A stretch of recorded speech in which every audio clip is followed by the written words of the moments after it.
राजस्थान के जालोर जिले के मांडोली गांव के गणपत सिंह की मौत के मामले में एक के बाद एक हैरान कर देने वाले तथ्य सामने आ रहे हैं। अब एक नई सियासत खड़ी हो गई है।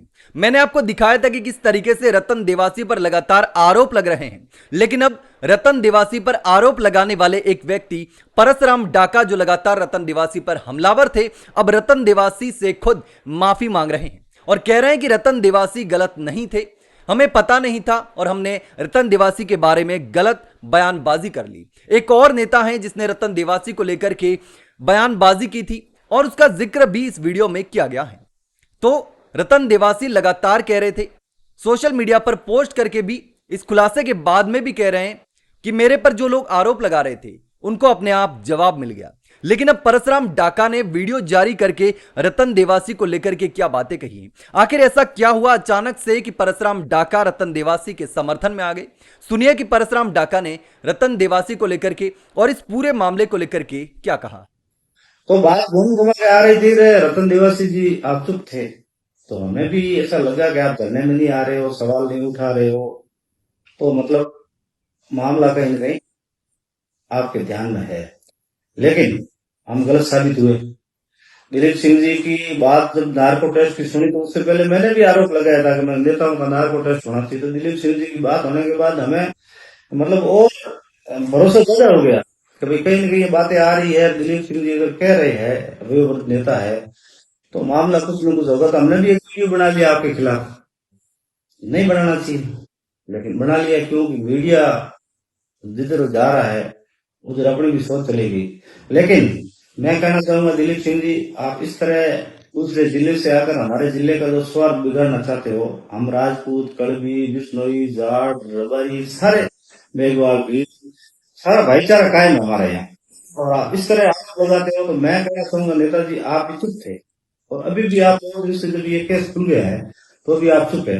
आपको चुप रहने की आवश्यकता नहीं है, आपको इन असामाजिक ताकतों को जवाब देना है। तो आपने सुन लिया कि परसराम डाका ने क्या कहा। परसराम डाका ने कहा कि रतन देवासी की गलती नहीं है, रतन देवासी के बारे में मुझे ऐसा नहीं कहना चाहिए था, और रतन देवासी पर सवाल खड़े करने वाले दिलीप सिंह पर ही सवाल खड़े कर दिए परसराम डाका ने कि राजस्थान विधानसभा का एक सदस्य जो उसी गांव का है, शर्म आनी चाहिए उनको। हमने वोट दिए हैं तो कम से कम धरने पे तो पधारते, सहयोग करते, विधानसभा में उठाते कि मैं विधायक तो रानीवाड़ा का हूं लेकिन इस गांव का बासिंदा हूं। तो साहब ये भाईचारा कैसे खत्म हो गया? हमें तो याद है जब दूर दूर जाते थे हमारी बहन बेटियों को लेने के लिए, तो ऊंट जाते थे और रबारी साथ होता था, क्योंकि हम जेठ या ससुर होते थे उसके साथ नहीं बैठा सकते थे।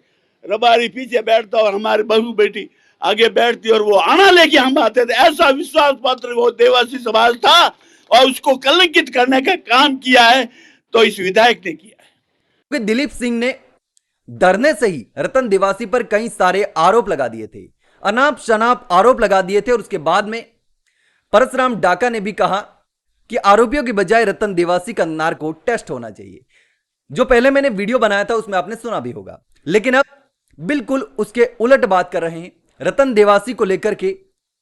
अब दिलीप सिंह ने जो बयानबाजी की, दिलीप सिंह की बयानबाजी सुनकर के परसराम डाका ने भी बयान दे दिया। उन्होंने कहा कि दिलीप सिंह को ऐसा नहीं कहना चाहिए था, उनको रतन देवासी के बारे में बिना कुछ जाने, बिना सच्चाई जाने बातें नहीं करनी चाहिए थी। तो उसके बाद अगर उन्होंने कहा तो मैंने भी कह दिया, लेकिन यह बात गलत निकली। तो गलत निकली तो परसराम डाका ने कहा कि रतन देवासी के बारे में मुझे ऐसा नहीं कहना चाहिए था। लेकिन अब जिस तरीके से अब यह पूरी राजनीति हुई, रतन देवासी पर आरोप लगाए गए, अब परसराम डाका खुद सामने आकर के वीडियो जारी करके कह रहे हैं कि रतन देवासी की गलती नहीं थी, मुझे ऐसा नहीं कहना चाहिए था। तो आपको क्या लगता है इस पूरे मामले को लेकर के कमेंट में जरूर बताना।